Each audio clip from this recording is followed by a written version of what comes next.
Good day everyone, welcome to my channel, Juan Guhit. Our email address where to send your answer to some of my questions is surigao2019@gmail.com is our email address. Okay, today's topic for your final examination, this is arts in the Philippines, and we're talking about pre-Spanish period of arts in the Philippines down to the contemporary time. Pre-Spanish colonial period is a period where before the arrival of the Spanish in the Philippines. These are the arts of our ancestors, Malayan art, Muslim arts in the Philippines before the arrival of the colonist, the Spanish. That is why it is called pre-Spanish colonial period. Early Filipinos painting can be manifested today among the arts and architecture of the Maranao, who are well known for the Niga dragons and the Sarimanok motif. Spanish colonial period artistic paintings were introduced to the Filipinos in the 16th century when the Spanish arrived in the Philippines. Filipinos began creating paintings in European tradition during the 17th century, and paintings appeared mostly in church. The post-Spanish colonial period, the modern art in the Philippines, was during the post-Spanish, meaning after the Spanish colonial period. Early modernist painters such as Damian Domingo was associated with religious and secular paintings. The art of Juan Luna and Felix Hidalgo showed a trend for political statement. Artists such as Fernando Amorsolo used postmodernism to produce paintings that illustrated Philippine culture, nature, and harmony. Let's go to the sculpture in the Philippines. How does a sculpture in the Philippines during the war period? Okay, this is the sculpture of Douglas MacArthur in Leyte Landing. This is the scenery of the famous quote, "I shall return" by Douglas MacArthur. The Bantayog New Rizal Monument in Luneta was designed by Richard Kiesling. December 30, it is inaugurated 1913, dedicated to the memory of Jose Rizal, the patriot and martyr. The monument of Rizal in Rizal Park is considered by many as the most popular, most visited, and most photographed monument in the Philippines. Bonifacio Monument, ang Bantayog ni Bonifacio. Basic information, location is in Grace Park, Caloocan City, Metro Manila. Designer, Guillermo Tolentino. Date of inauguration, November 30, 1933. Dedicated to the memory of Andres Bonifacio, the founder and the supremo of the Katipunan, the KKK, kagalang-galang katipunan ng mga anak ng bayan. Another famous sculpture in the Philippines, this one is called the Dambana ng Kagitingan Shrine of Valor. We can consider this one as architecture, not sculpture. Location, Mount Samat, Pilar, Bataan, Philippines. Designer was Lorenzo del Castillo and Napoleon Abueva. Date built 1970, dedicated to the soldiers who fought for freedom in the Battle of the Bataan. Mount Samat in Bataan was the site where the Philippine and American soldiers took their last stands against invading Japanese forces in the Battle of Bataan after 3 months of defending the Bataan Falls. And the Filipino-American soldiers surrendered to the Japanese Imperial Army soldiers April 9, 1942. Another famous sculpture in the Philippines in the contemporary period is the EDSA Shrine. Location, Ortigas Center, EDSA, corner Ortigas Avenue. Quezon City, designer unknown, various artists. Date built 1989, dedicated to the peaceful outcome of the People Power Revolution in EDSA 1986. The EDSA shrine was originally built to commemorate the events during the People Power Revolution and its peaceful outcome. This sculpture is one of the best. Lapu-Lapu Shrine in Mactan, Liberty Shrine, Punta Inganyo, Lapu-Lapu City, Cebu, dedicated to native chieftain Lapu-Lapu, the first Filipino defender, considered as the first Filipino hero who defended the Philippines from the forces of the foreigners like the Spaniards in 1521. Okay, so next sculpture, please. The most famous sculpture of the World War II, the return of Douglas MacArthur, the Leyte Landing Monument. Location in Palo, Leyte, designed by Anastasio Caido. Date of inauguration October 20, 1981. MacArthur Landing Memorial Park in the Palo Beach was the site where the Allied forces led by General Douglas MacArthur landed in Leyte on October 20, 1944 to liberate the Philippines from the Japanese occupation. The Magellan Shrine, location Liberty Shrine, Mactan Shrine, Punta Inganyo, Lapu-Lapu, same with the place of Lapu-Lapu sculpture in Cebu, dedicated to the Portuguese explorer Ferdinand Magellan, date built 1866. The monument of Magellan is the oldest in this list. It was built in 1866. That makes the monument almost 150 years old now. People Power Monument in EDSA, location EDSA, and while on White Plains Avenue in Barangay Camp Aguinaldo, Quezon City, designer Eduardo Castrillo, date built 1993. And now let's go to Philippine architecture from the time of the colonial period in the Philippines. This picture here is the famous vegan houses in Vigan, Nueva Vizcaya, the Philippines. Prehistory period. For 2,000 years, the mountainous province of Ifugao had been carefully cultivated with terraces of rice fields.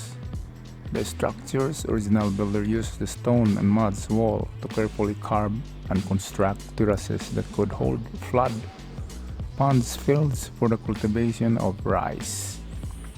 This one is almost an eighth wonder of the world, the rice terraces of Banawi in Ifugao. The maintenance of the rice terraces reflects the primarily cooperative approach of the whole community in Ifugao, the Ifugao province. Classical period, invention of various tools allowed for the fabrication of tent-like shelter and tree houses.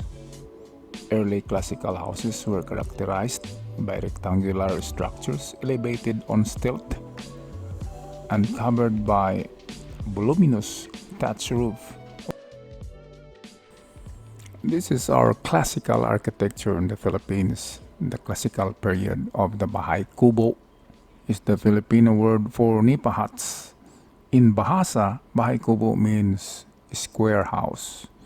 They are still used today, especially in rural areas. Different architectural designs are present among the different ethno-linguistic groups in the country today. Still on classical period, with the arrival of Indianized and Muslim scholars from nearby Indonesia, the native Filipinos were introduced to the concept of the kuta or the fort.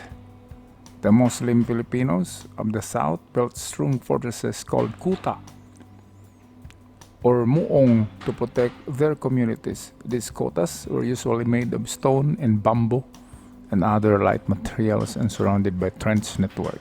Many of these forts were also destroyed by American expedition.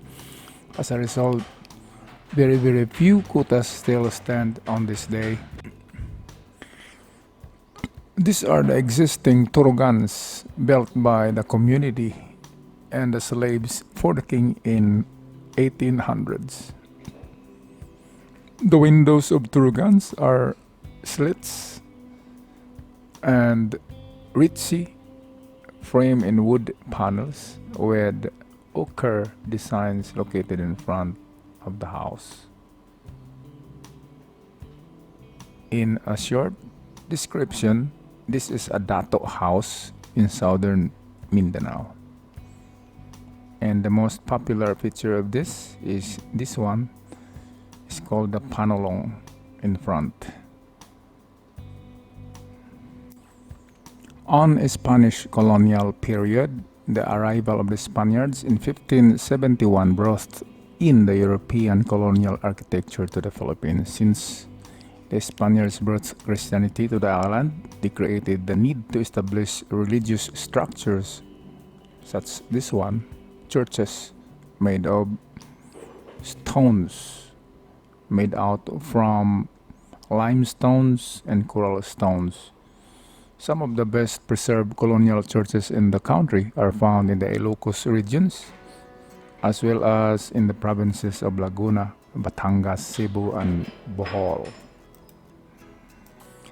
The Bahay na Bato, the colonial Filipino house, followed the nipa huts arrangements such as open ventilation and elevated apartments. The Bahay na Bato was constructed out of brick and stone rather than traditional bamboo materials.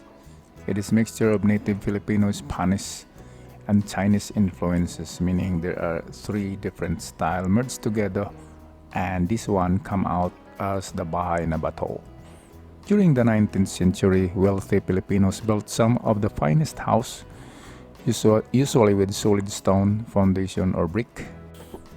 The Intramuros is a walled city of Manila located along the southern bank of the Pasig River. The historic city was home to centuries-old churches, schools, convents, government buildings, and residences. The best collection of Spanish colonial architecture before much of it was destroyed by the bombs of World War II. All of these buildings within 67-acre city. Only one building, the San Agustin Church, survived the war. The Fort Santiago or Fuerza de Santiago is a defense fortress established by Spanish conquistadores Miguel Lopez de Legazpi. The fort is the citadel of the walled city of Intramuros in Manila. The location of Fort Santiago was also once the site of the palace and the kingdom of Raja Sulaiman, the king of Manila of the pre-Spanish period. Still on Spanish colonial period, the order of the Augustinians province of the most holy name of Jesus of the Philippines, built many churches all over the Philippines. These magnificent structures can still be found throughout the Philippine Islands, like this one, the Paway Church in Ilocos Norte, is one of the most prominent types of these churches. This unique specimen of Filipino architecture from the Spanish era has been included in the World Heritage Site list of the UNESCO. And now let's go to the American colonial period. With the arrivals of the Americans in 1898 came a new breed of architecture. Its architectural structures in the Philippines. Foremost of the American contribution for the country was the establishment of civil government. This led to the erection of government buildings from city all the way to the municipal level. The FEU, or the Far Eastern University in Quiapo, Manila, 5 Art Deco structures on the campus were designed by national artist Pablo Antonio.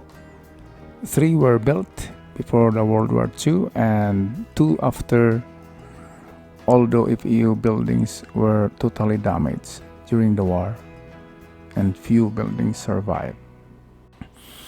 The Metro Manila Metropolitan Theater is an Art Deco building designed by the Filipino architect Juan Arellano and built in 1935 during the liberation of Manila by the combined American and Filipino troops in 1945 after the war. Theater was totally destroyed after reconstruction by the Americans. It gradually fell into the disuse in 1960s. In the following decade, it was meticulously restored but again fell into decay. The Iglesia Ni Cristo is an international Christian religion that originated in 1914. Their church buildings primarily serve as places of worship and are used for other religious functions. This is an example of a neo-Gothic style of structures. There are multiple entrances leading to the main sanctuary where males and females sat on. Now let's go to the modern period in Philippine architecture. The modern era dawned on the Philippine architecture using the simple straight lines of international modern style as a ship mode of expression. In 1970s, a new form of Philippine architectural emerged with the Philippinization of architecture.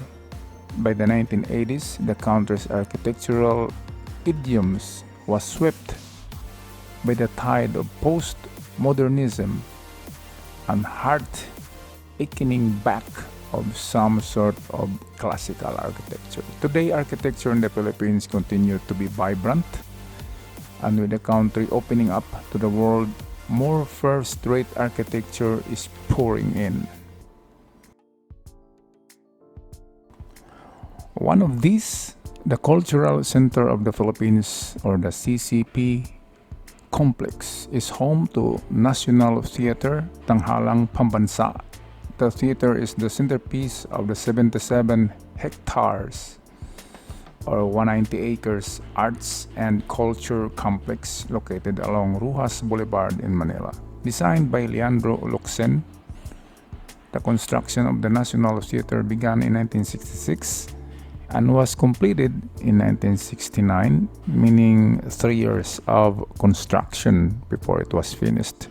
The CCCP in Rujas Boulevard reflects the modern period and maturity of Philippine architects like Leandro Locsin Sr.